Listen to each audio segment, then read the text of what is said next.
vote. Donc, Monsieur Pierre Gonnat pour le groupe GDR. D'accord. Si vous pouviez dire Gosselin, c'est par ici. Il y a un S au milieu. Bien, Monsieur le Président, vous avez juste effleuré dans votre conclusion la nécessaire rationalisation sur le territoire français et puis évoqué la réflexion sur le coût du travail en France et la flexibilité. Mais c'est venu un petit peu en incidence à la fin. Or, moi, je voudrais plutôt m'y attacher. Le 15 novembre, en effet, à l'occasion du comité central d'entreprise, la direction de PSA annonçait la suppression de 6 800 emplois en Europe, dont 5 000 en France. En réalité, ce plan social de grande ampleur a été révélé en juin par le syndicat CGT, après la découverte d'un document de travail interne à la direction. Quelques jours plus tard, le site Mediapart a publié un document de 90 pages qui confirmait les projets de fermeture de 3 usines. Alors on ne peut que dénoncer l'opacité avec laquelle joue la direction de PSA, et vous ne nous avez pas beaucoup éclairé ce matin sur cette question.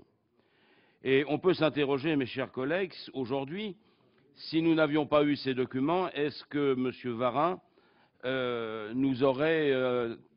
serait présent parmi nous ce matin? J'en suis pas sûr, et je me questionne sur le sens donné au dialogue social chez Peugeot et Citroën. Vous organisez en effet une restructuration importante du groupe et vous excluez totalement des discussions les employés et leurs représentants. Est-ce bien là ce qu'on peut appeler le dialogue social? Et je vous poserai la question, êtes-vous favorable, par exemple, à un dialogue entre l'État, qui fournit quand même un certain nombre de moyens financiers à votre groupe, État, donc PSA, et syndicats sur l'avenir de l'entreprise, tel que d'ailleurs le demandent les organisations syndicales? Demain aura lieu un nouveau CCE, au cours duquel la direction devrait préciser métier par métier, branche par branche, quels seront les 1900 CDI, 1000 en production et 900 techniciens qui seront sacrifiés. Pouvez-vous nous en dire un petit peu plus ce matin? Parce que là, nous avons le sentiment, en tant que députés communistes, que la machine de casse de l'emploi est engagée. Vous justifiez ces suppressions d'emplois par la nécessité d'anticiper les soi-disant mauvais résultats de PSA au deuxième trimestre, vous venez de l'évoquer. Or, Monsieur Varin, ce plan de suppression a été élaboré bien avant la rentrée 2011, bien avant les nouvelles turpitudes boursières de ces derniers mois. Le plan social que vous vous apprêtez à mettre en œuvre a été élaboré au moment où PSA explosait tous ses records de production et de bénéfices. En effet, Peugeot Citroën n'a jamais autant vendu et fabriqué de voitures. Les résultats au premier trimestre ont été excellents, plus 0,2% du chiffre d'affaires, et d'après mes renseignements, vous disposez de 11 milliards de trésorerie. Vous avez déclaré sur le site le blog auto.com que la suppression des 7000 emplois était la conséquence de la contraction du marché européen. Mais dans cette même interview, vous avez ajouté que les bons chiffres de PSA étaient principalement imputables au marché domestique français, vous le confirmez un petit peu d'ailleurs ce matin, qui avait permis à l'entreprise de maintenir et même développer son chiffre d'affaires. Mais que retire la France de cette situation? En réalité, c'est les 5000 postes que vous allez supprimer. Pour résumer, vous avez bénéficié de l'aide conséquence de l'argent public, et qu'avons-nous en retour? Eh bien, la suppression d'emplois.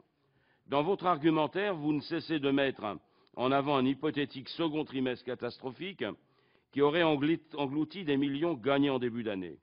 Outre le fait que nous ne disposons d'aucun élément fiable à ce sujet, permettez-moi de relever quelques incohérences. Si les chiffres sont si mauvais et le marché aussi instable, alors pourquoi avoir fait voter en avril le versement de dividendes à tous les actionnaires du groupe? N'y aurait-il pas été plus judicieux d'attendre? Vous supprimez 7000 emplois, mais vous versez des dividendes. C'est quand même assez incohérent. Mais peut-être allez-vous, Monsieur Varin, nous annoncer ce matin que vous allez moduler cette position. Permettez-moi une remarque personnelle. Si les chiffres sont si mauvais, est-il exact que votre rémunération aurait été quadruplée dans la dernière période?